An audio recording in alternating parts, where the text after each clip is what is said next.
बीते दिन राज्य स्थापना दिवस की रजत जयंती के अवसर पर देहरादून के FRI में विशेष कार्यक्रम का आयोजन हुआ, जिसमें प्रधानमंत्री नरेंद्र मोदी ने शामिल होकर उत्तराखंड को 8,000 करोड़ रुपए की विकास योजनाओं की सौगात दी। वहीं इस पर भाजपा और कांग्रेस दोनों आमने सामने नजर आ रही है। एक तरफ भाजपा से नैनीताल के सांसद अजय भट्ट ने कहा कि उत्तराखंड की स्थापना के समय यहाँ का बजट 4,000 करोड़ रुपए था, लेकिन अब 25 साल बाद यह बजट बढ़ाकर 1 लाख करोड़ रुपए तक पहुँच गया है।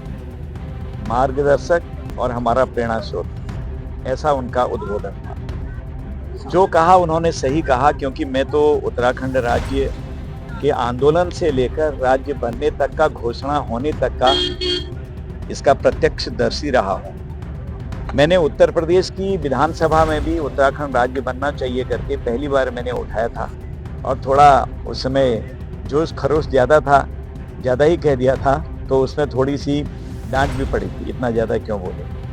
तो कोई बात नहीं, उसके बाद और तेजी आई थी, सारे आंदोलन हुए और राज्य बना। मुझे यहाँ मंत्री बनने का सौभाग्य प्राप्त हुआ, काम करने का दायित्व मिला। उस समय वास्तव में 4,000 करोड़ का बजट था, बड़ी चिंता का विषय था हमारे पास, और आज 1 लाख करोड़ क्रॉस कर गया है।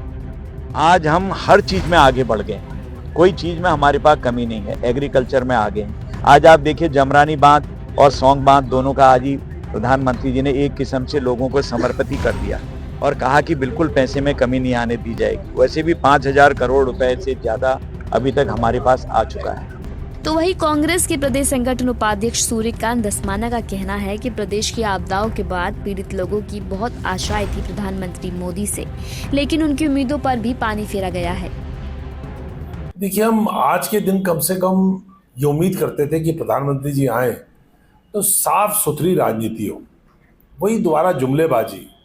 8,000 करोड़ रुपए में आपने जमरानी बांध तो पहले से चल रहा है जनाब, सौंग नदी की परियोजना तो पहले से चल रही है जनाब, हमारे तमाम वो योजनाएं जो पहले से ही गतिमान है, उनके लिए बजट एलोकेशन पहले से ही हो रखा है, उनको शामिल करके 8,000 करोड़ रुपए की आप उसको घोषणा कर रहे हैं।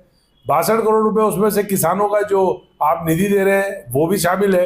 मैं समझता हूं कि आज के पवित्र दिन, जब हम राज्य स्थापना का एक ऐसा अवसर जिसमें रजत जयंती मना रहे हैं, उसमें भी राज्य की सरकार या तो गुमराह कर रही है प्रधानमंत्री को। अरे भाई, जो परियोजनाएं पहले से चल रही हैं, जिनके लिए बजट एलोकेशन पहले से ही हो रखा है, उनको भी अगर आप दोबारा से इस प्रकार से अगर उसका घोषणा करेंगे, तो मैं समझता हूं अगर लोग आपको जुमलेबाज कह रहे हैं तो उसमें कोई गुरेज नहीं है। प्रदेश को निराश किया है आपने इस अवसर में, और जिस प्रकार से आज प्रधानमंत्री जी के कार्यक्रम में, ये भारतीय जनता पार्टी का कार्यक्रम थोड़ी था भाई, ये तो राज्य की रजत जयंती का अवसर था, सरकार का पैसा इसमें खर्च हो रहा था। आपने एक भी विपक्षी पार्टी के लोगों को नहीं बुलाया, मतलब मुख्य विपक्षी पार्टी कांग्रेस है इस राज्य में, और मुख्य विपक्षी पार्टी को आप बुला नहीं रहे, उसके पदाधिकारियों को आप बुला नहीं रहे, इसमें प्रदेश के अंदर और जो राजनीतिक दल हैं उनके लोगों को आप बुला नहीं रहे। इंडिया गठबंधन के सारे लोग यहाँ पर आकर के प्रदर्शनी देख रहे थे, उधर प्रधानमंत्री जी का कार्यक्रम चल रहा था। अच्छा होता आप छोटे से लेकर के बड़े जितने भी ऑपोजिशन के यहाँ पर ग्रुप्स हैं, यहाँ पर दल है, उनको बुलाते, सबको सम्मिलित करते, तो पूरे राज्य का कार्यक्रम दिखाई पड़ता। ये तो भाजपा का ही कार्यक्रम रह गया। जनखबर के लिए मोनू राजपूत की रिपोर्ट।